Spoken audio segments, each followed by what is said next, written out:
Hello नमस्कार प्यारे विद्यार्थियों, स्वागत है आप सभी का उत्कर्ष परिवार में। कैसे हैं आप सब लोग? उम्मीद कर रहा हूं कि सब लोग बहुत अच्छे होंगे, स्वस्थ होंगे, मस्त होंगे और अपनी पढ़ाई में जबरदस्त तरीके से व्यस्त होंगे। सभी का हार्दिक स्वागत, अभिनंदन उत्कर्ष के इस ऑनलाइन प्लेटफॉर्म पर, जहां हम पढ़ रहे हैं इंडियन पॉलिटी। और इंडियन पॉलिटी का टॉपिक हम पढ़ रहे हैं फंडामेंटल राइट्स यानी मौलिक अधिकारों के बारे में हम पढ़ रहे हैं। इसमें से एक क्लास हम पहले पढ़ चुके हैं, मौलिक अधिकारों का भाग 2 लेकर के पार्ट 2 आज हम पढ़ने वाले हैं। पिछली कक्षा में हमने मौलिक अधिकारों के बारे में जाना, भारत के नागरिकों को कौन कौन से अधिकार प्रदान किए गए हैं, मूल संविधान में कितने अधिकार थे, वर्तमान में इनकी संख्या कितनी है, और कौन सा वो मौलिक अधिकार है जो अब हमारा मौलिक अधिकार नहीं है, उसको मौलिक अधिकारों की सूची से निकाल दिया गया है। मौलिक अधिकारों में से जो 6 वर्तमान में मौलिक अधिकार हैं, उनमें से 3 मौलिक अधिकार हम पिछली कक्षा में पढ़ चुके हैं, जिसमें हमने समानता का अधिकार पढ़ा, हमने स्वतंत्रता का अधिकार पढ़ा, हमने शोषण के विरुद्ध अधिकार पढ़ा, यानी अनुच्छेद हम 23-24 तक जो है वो डिस्कस कर चुके हैं, पढ़ चुके हैं। अब हम अगला मौलिक अधिकार यहाँ पर डिस्कस करने वाले हैं। आज चौथा मौलिक अधिकार पढ़ेंगे, और चौथा मौलिक अधिकार जो है वो है आपकी धार्मिक स्वतंत्रता का अधिकार। धार्मिक स्वतंत्रता का अधिकार।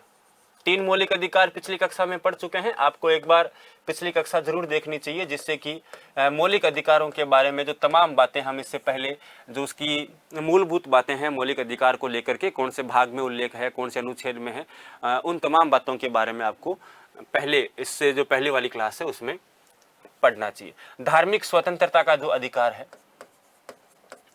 धार्मिक स्वतंत्रता का अधिकार, राइट टू रिलीजन, ये नागरिकों का चौथा मौलिक अधिकार है जो संविधान के भाग 3 में दिया गया है, और अनुच्छेद 12 से 35 के मध्य इसका उल्लेख किया गया है। यदि हम बात करें धार्मिक स्वतंत्रता के अधिकार का, तो इसका उल्लेख 25 से 28 के बीच में किया गया है, आर्टिकल 25, और 4 आर्टिकल दिए गए हैं जिसमें धार्मिक स्वतंत्रता के अधिकार की बात की गई है। चारों आर्टिकल हम एक एक करके डिस्कस करने वाले हैं। हम अनुच्छेद 25 को डिस्कस करेंगे। अनुच्छेद 25, आर्टिकल 25, अनुच्छेद 26 हम पढ़ेंगे,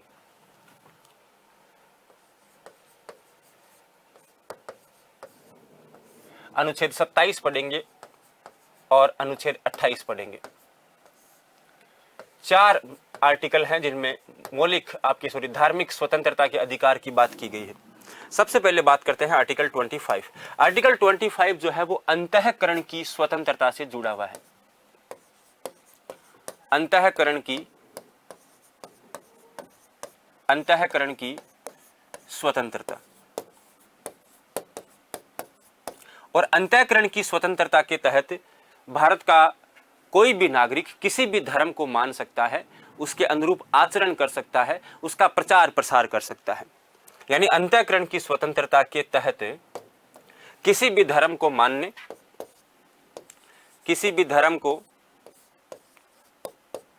मानने, उसके अनुरूप आचरण करने और उसका प्रचार प्रसार करने की स्वतंत्रता।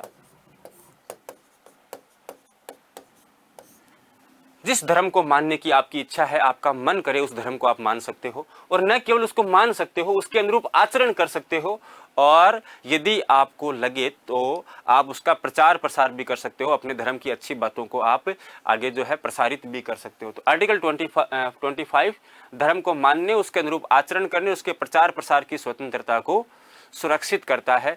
अनुच्छेद 25 के तहत यह आपको अधिकार दिया गया है। अनुच्छेद 26 कहता है धार्मिक कार्यों के प्रबंधन की स्वतंत्रता।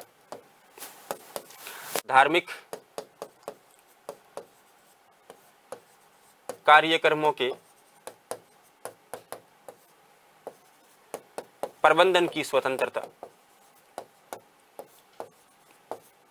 धार्मिक कार्यक्रमों के प्रबंधन की स्वतंत्रता, और इसके अकॉर्डिंग कोई भी व्यक्ति किसी भी धार्मिक कार्यक्रम का आयोजन कर सकता है, उसकी देखरेख कर सकता है, और धार्मिक कार्यक्रमों के लिए, धार्मिक कार्यों के लिए चल और अचल संपत्ति जो है वो रख सकता है। तो कुल मिलाकर के धार्मिक कार्यों के प्रबंधन की स्वतंत्रता अनुच्छेद 26 में दी गई है। अनुच्छेद 27 में उल्लेखित किया गया है धार्मिक अनुदान धार्मिक अनुदान की बात की गई है और इसके तहत क्या कहा गया है कि कोई भी व्यक्ति यदि धार्मिक कार्यों की अभिवृद्धि हेतु अनुदान देता है, जो है दान देता है, तो वह दान उसके लिए कर मुक्त होगा, टैक्स फ्री होगा। धार्मिक कार्यों की अभिवृद्धि हेतु दिए गए अनुदान पर राज्य टैक्स नहीं लगाएगा, वह अनुदान टैक्स फ्री होगा, कर मुक्त होगा। तो धार्मिक अनुदान जो होगा वो कर मुक्त होगा, टैक्स फ्री होगा, टैक्स फ्री, कर मुक्त होगा। धार्मिक कार्यों की अभिवृद्धि हेतु दिया गया अनुदान जो है वो कर मुक्त होगा अनुच्छेद 27 के अनुसार। और अनुच्छेद 28 कहता है कि किसी भी व्यक्ति को धार्मिक कक्षा में या धार्मिक कार्यक्रम में उपस्थित होने के लिए बाध्य नहीं किया जाएगा। तो धार्मिक कक्षा में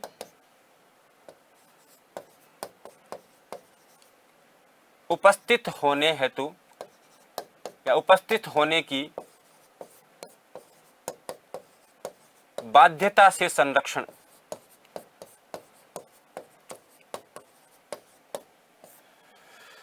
किसी भी व्यक्ति को आप किसी धार्मिक कक्षा में, धार्मिक कार्यक्रम में उपस्थित होने के लिए बाध्य नहीं कर सकते, उसको जबरदस्ती किसी धार्मिक कक्षा में आप उपस्थित नहीं करवा सकते। तो धार्मिक कक्षा में उपस्थित होने की बाध्यता से संरक्षण देता है अनुच्छेद 28। ये 4 आर्टिकल हैं जो कि धार्मिक स्वतंत्रता के अनुच्छेद से या धार्मिक स्वतंत्रता के अधिकार से जुड़े हुए हैं। इसके बाद में जो 5वां आपका मौलिक अधिकार है, जो 5वां मौलिक अधिकार है वो है शिक्षा और संस्कृति का अधिकार। शिक्षा और संस्कृति का अधिकार,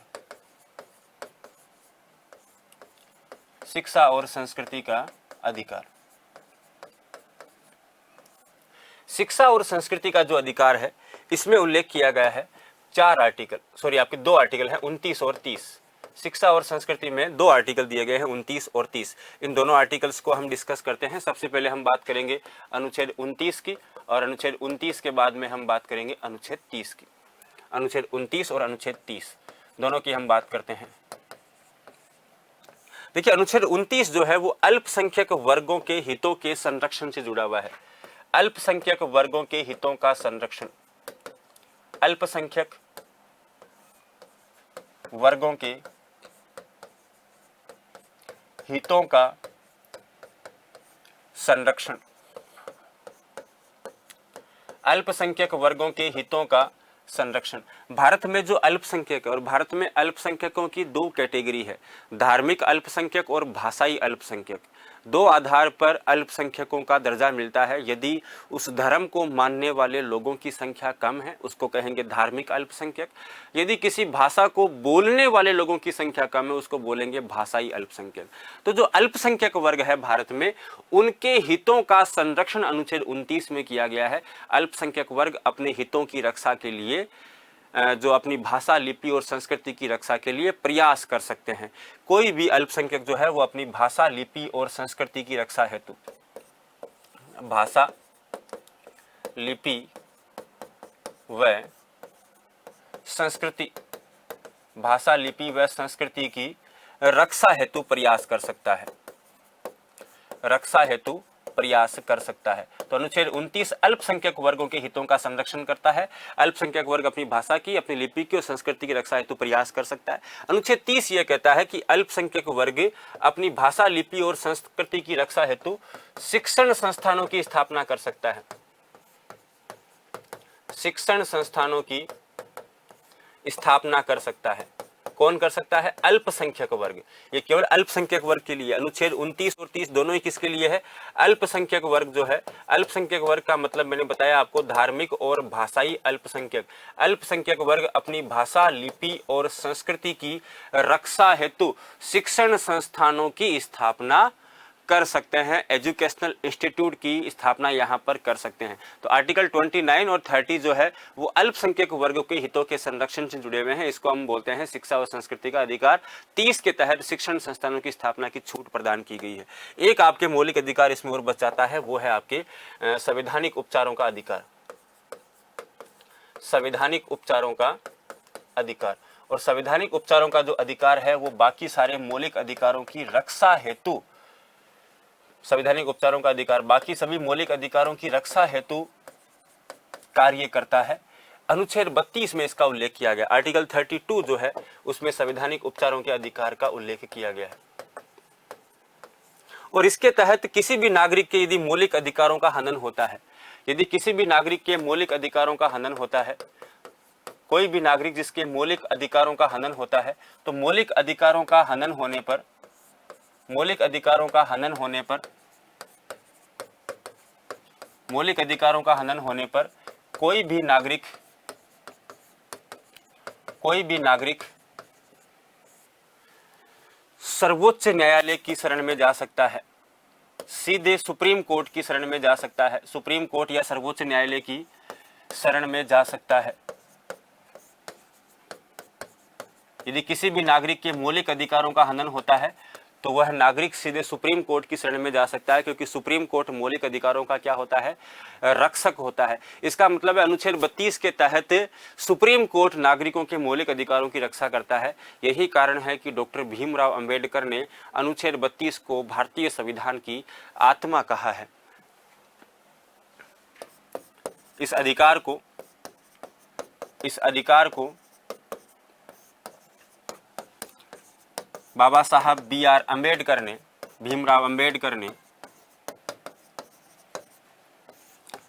भारतीय संविधान की आत्मा कहा है। भारतीय संविधान की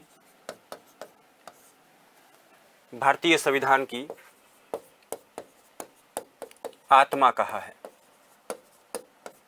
ध्यान रखना है, वैसे तो भारतीय संविधान की आत्मा हम प्रस्तावना को कहते हैं। ठाकुरदास भार्गव ने प्रस्तावना को संविधान की आत्मा कहा है।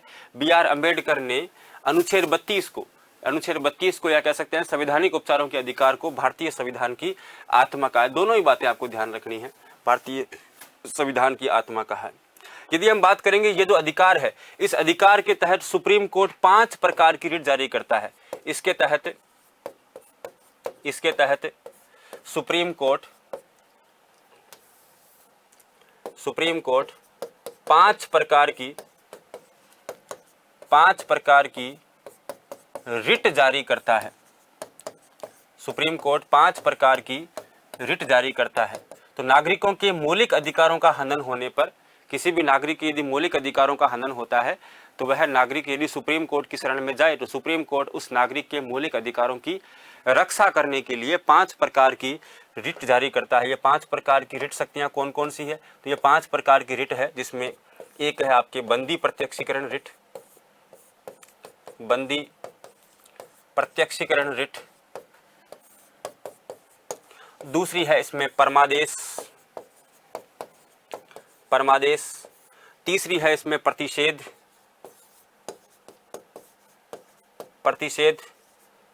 चौथी है इसमें उत्प्रेषण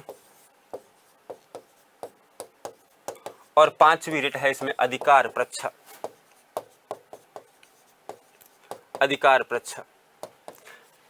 कब जारी करते हैं, इनमें क्या क्या डिफरेंसेस है। बंदी प्रत्यक्षीकरण रिट हमेशा किसी ऐसे व्यक्ति के खिलाफ जारी होती है जिसने किसी को बंधक बना लिया है, गिरफ्तार कर लिया है। ऐसे व्यक्ति के खिलाफ सुप्रीम कोर्ट बंदी प्रत्यक्षीकरण रिट जारी करता है और उस व्यक्ति को 24 घंटे के भीतर मजिस्ट्रेट के सामने पेश करने के आदेश देता है। परमादेश रिट सरकारी कर्मचारियों के विरुद्ध जारी की जाती है। कोई ऐसा सरकारी कर्मचारी जो अपने पद के कर्तव्यों का ठीक ढंग से पालन नहीं कर रहा है, निष्क्रिय हो चुका है, उसको सक्रिय करने के लिए परमादेश रिट जारी की जाती है। हालांकि राष्ट्रपति और राज्यपाल के खिलाफ यह परमादेश रिट जारी नहीं की जाती है। प्रतिषेध और उत्प्रेषण रिट दोनों ही प्रकार की रिट सुप्रीम कोर्ट अपने अधीनस्थ न्यायालयों के खिलाफ जारी करता है। प्रतिषेध रिट ऐसे मामलों में जारी की जाती है।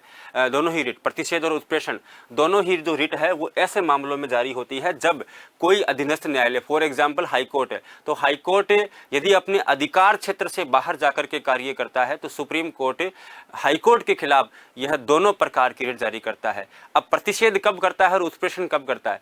प्रतिषेध रिट तब जारी की जाती है जब मामले की सुनवाई चल रही है, सुनवाई के दौरान ही सुप्रीम कोर्ट प्रतिषेध रिट जारी करके उस मामले की सुनवाई पर रोक लगा देता है।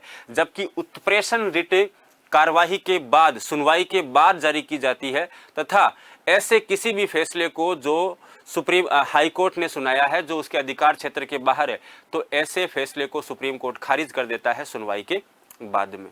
और अधिकार प्रच्छा जो रिट है, अधिकार परीक्षा रिट ऐसे व्यक्ति के खिलाफ जारी की जाती है जो किसी ऐसे पद पर नियुक्त हो गया है जिसके वह योग्य नहीं है, गलत तरीके से, गैर कानूनी तरीके से किसी ऐसी पोस्ट पर, सरकारी पद पर अपॉइंट हो गया है जिसके लिए वो योग्य ही नहीं था। तो ऐसे व्यक्ति के खिलाफ अधिकार परीक्षा रिट जारी करके सुप्रीम कोर्ट उससे पूछता है कि वो किस तरीके से और कौन सा रास्ता अपना करके इस पद के ऊपर पहुंचा है। तो ये 5 प्रकार की जो रिट है वो सुप्रीम कोर्ट जारी कर सकता है अनुच्छेद 32 के तहत। यह है संवैधानिक उपचारों का अधिकार। यदि मैं मौलिक अधिकारों की बात करूं तो भारतीय संविधान में ऐसे कुछ मौलिक अधिकार हैं जो केवल भारतीय नागरिकों को प्राप्त हैं, केवल भारतीय नागरिकों को प्राप्त।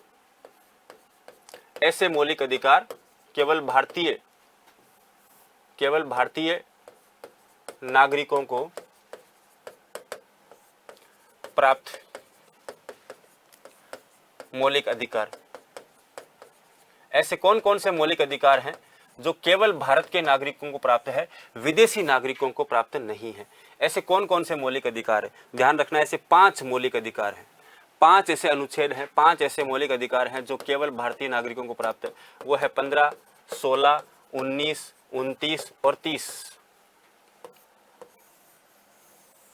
ये 5 मौलिक अधिकार है। अनुच्छेद 15, अनुच्छेद 16, अनुच्छेद 29, अनुच्छेद 19, अनुच्छेद 29 और अनुच्छेद 30। ये 5 मौलिक अधिकार ऐसे हैं जो कि केवल और केवल भारतीय नागरिकों को प्राप्त है। अनुच्छेद 15 का मतलब भेदभाव का निषेध, 16 में सरकारी नौकरियों के अवसर में समानता और 19 में है 6 प्रकार की स्वतंत्रताएं, 29 और 30 जो है वो अल्पसंख्यक वर्ग के हितों का संरक्षण। ये 5 आर्टिकल ऐसे हैं जो केवल भारतीय नागरिकों को प्राप्त है।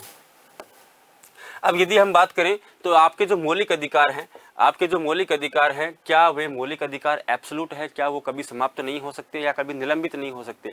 ध्यान रखना है, मौलिक अधिकार केवल शांति काल के लिए है। आपातकाल के समय मौलिक अधिकारों को निलंबित किया जा सकता है। ध्यान रखना, आपातकाल के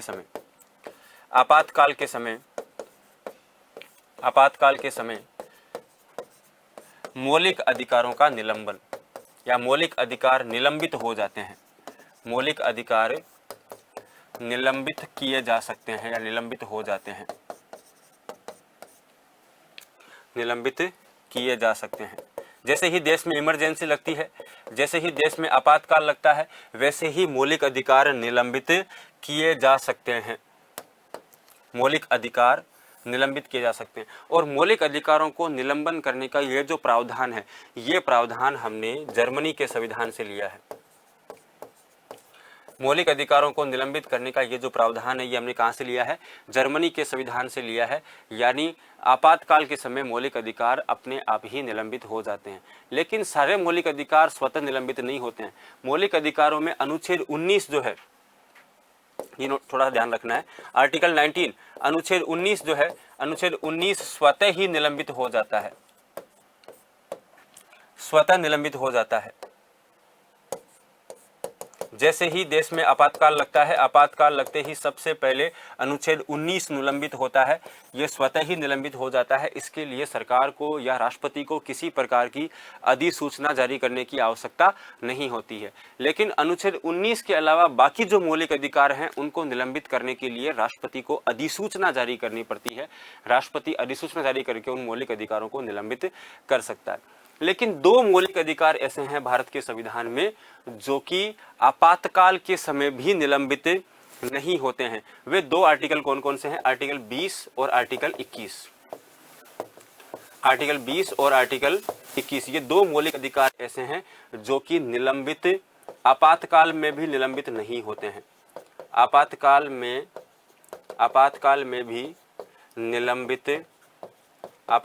भी निलंबित नहीं होते हैं, आपातकाल में भी निलंबित नहीं होते हैं। ये अनुच्छेद 20 और अनुच्छेद 21। और ये प्रावधान कब किया गया? तो ये प्रावधान आपके किया गया है 44वें संविधान संशोधन द्वारा। 44वां संविधान संशोधन 1978, 44वें संविधान संशोधन 1978 के द्वारा भारत के संविधान में ये प्रावधान कर दिया गया कि अनुच्छेद 20 और अनुच्छेद 21 आपातकाल के समय भी निलंबित नहीं होंगे। तो आपातकाल के समय अनुच्छेद 19 निलंबित अपने आप हो जाता है। बाकी मौलिक अधिकारों को निलंबित करने के लिए राष्ट्रपति अधिसूचना जारी करता है और 20 और 21 किसी भी कंडीशन में निलंबित नहीं होंगे। ये प्रावधान किया गया है 44वें संविधान संशोधन 1978 के द्वारा। तो ये कुछ मौलिक अधिकारों के बारे में हमने डिस्कशन किया है। आई होप आपको क्लास जो है बहुत अच्छी लगी होगी और ऐसे ही क्लासेस के लिए लगातार हम आपसे जुड़ते रहेंगे। तब तक के लिए बहुत बहुत धन्यवाद और आपका दिन शुभ हो।